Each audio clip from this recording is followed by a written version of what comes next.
Hello everyone, thanks for coming back to the channel. Today's question is, how should B2Bs use Instagram? Keep watching and I'll give you my thoughts after the break.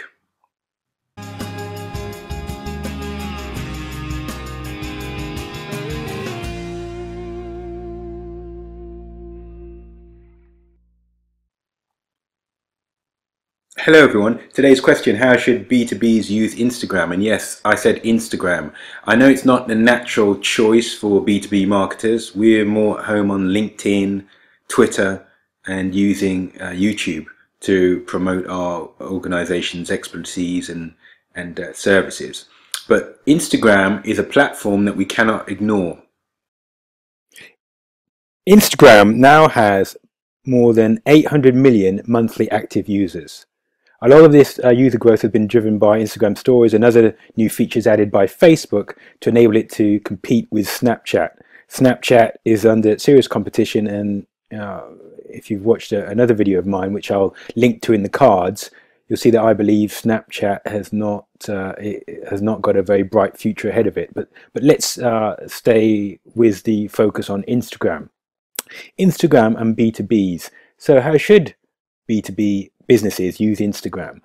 I'm going to demonstrate 5 pointers using some successful B2B Instagram accounts. So the first pointer in terms of how B2B should use Instagram is to let me demonstrate by opening one of these accounts, is to humanize your brand.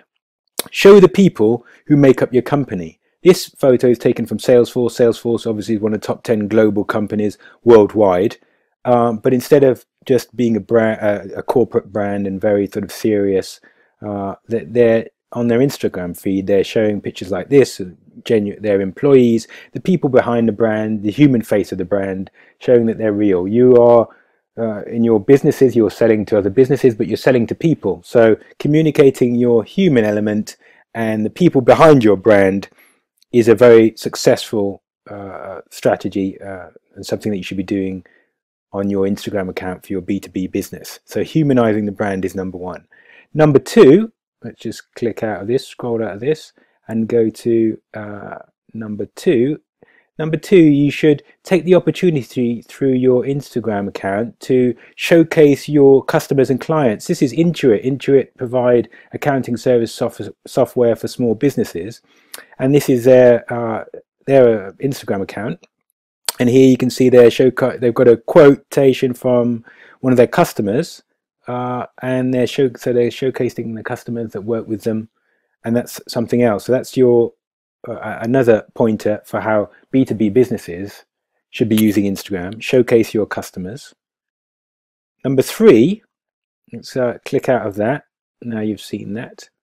Number 3, the third way in which you should use your Instagram account as a B2B business is to show office culture. Here you can see it's also from the Intuit account, you can see Intuit employees fulfilling or stuffing envelopes to help one of their clients envy kids cancer. So I mean, it's achieving two clear objectives here. One's it's showing team culture, office culture, but it's also showing that they give back. So there's social element, social contribution, social good element, and demonstrating the brand's values. But showing your office culture is an important aspect of what Instagram can do for you and what you should be doing. Obviously, images like this can also appear in your blog. They can also appear on your website, but Instagram is great for this.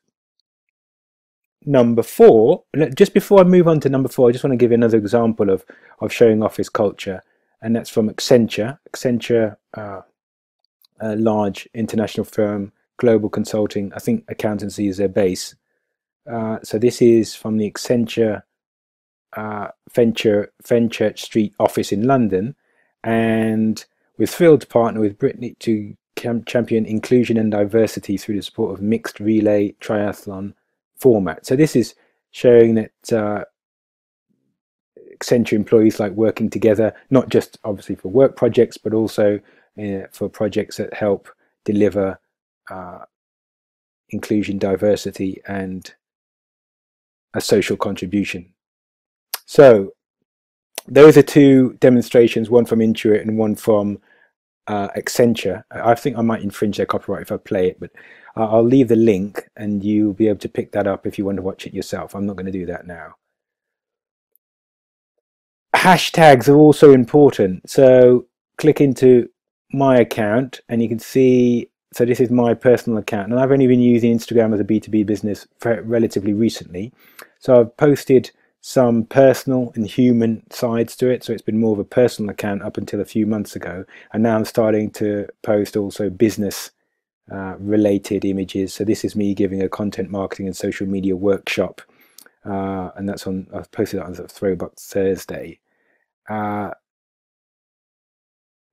what I wanted to highlight here is the use of hashtags. On Twitter, you would only, in your tweet, you'd only want to use 2 or 3 hashtags, because any more than that and it looks spammy. The same the same concern about looking spammy doesn't really apply to Instagram.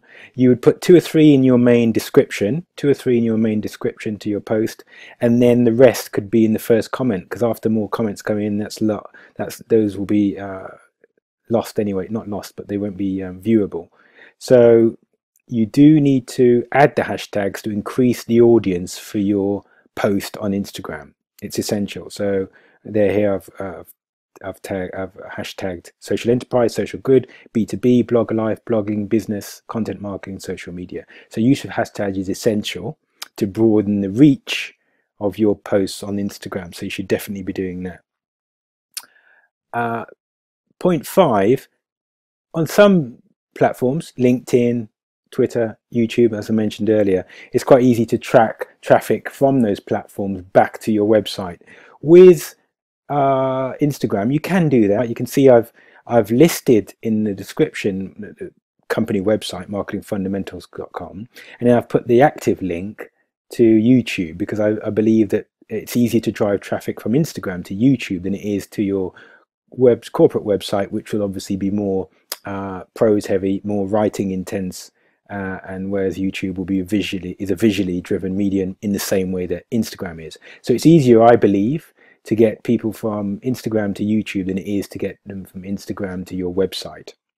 So that's where you can track traffic from Instagram back to your website, and then through the sales funnel and conversions, etc. You'll be able to pick that up from your Google Analytics report. So those are the 5 key pointers of how B2Bs should use Instagram. And it's not as straightforward as some of the other platforms, because you need your content to be varied. So I'm just demonstrating some, so that you can see some personal and leisure time related posts from me here. I'll click on here and it's B2B, so that's relevant, you see, and then some inspirational posts, but also some business related posts. That's me with Theoprophetus. And relevant, here's B2B relevant. There's a blog post, a vlog there on YouTube of a B2B conference I went to. So it needs to be, your content on Instagram for your B2B business needs to be varied. You can't just put all sales messages, you can't just put all inspirational, you can't just put all I've attended this conference. You have to put a lot of work into it and create a feed that is varied and interesting, but it's also multi-dimensional and reflects your personality individually, and also your company's personality. And what I've liked about some of the accounts I've used to demonstrate my points here, like Salesforce, is varied. Intuit is varied, and I really appreciate that they've taken time to include their customers. So that's great. So Instagram is not as straightforward as some of the other platforms. Take time to build up and curate your Instagram feed, and you will see the benefits of that. I hope this video has been useful to you. Thanks for watching all the way through. I look forward to speaking to you in the next video. If you've liked this video, please give me a like. If you want to subscribe, please click on my face to subscribe. Subscribe, I really want you to. And click on one of the screenshots to watch another video. Until the next time, thank you. Bye-bye.